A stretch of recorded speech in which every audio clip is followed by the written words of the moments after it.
It was the start of the swinging 60s and the tallest regional broadcast tower in New South Wales was taking shape on Newcastle's Mount Sugarloaf.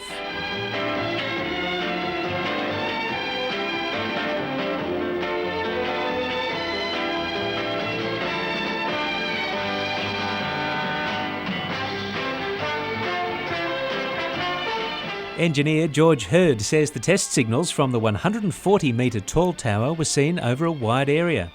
Channel 3 was a channel, and it's a fairly low frequency, and it travelled well north to Taree and west to probably as far as Merriwa and southwest Katoomba and South Sydney. So yeah, it really got out. It really got a long way. It was amazing. By the time NBN started broadcasting in the Hunter as Australia's first regional station in March 1962, keen viewers had already been watching signals from Sydney.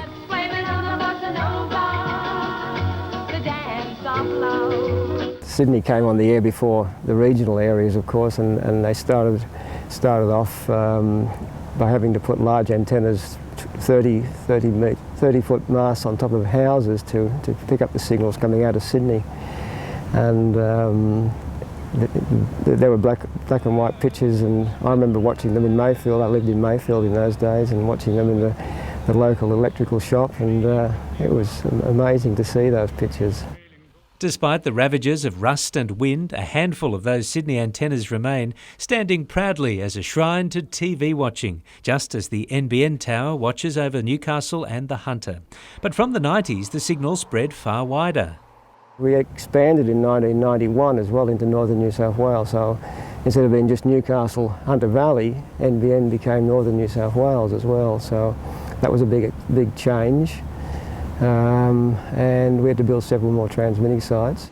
There are now 40 digital transmitters throughout New South Wales and southeast Queensland. Channel 3 in its original form will cease to exist later this year. With television now all digital, the original VHF Channel 3 signal will be switched off in December. And when that happens, long-serving technicians like George will be a little misty-eyed.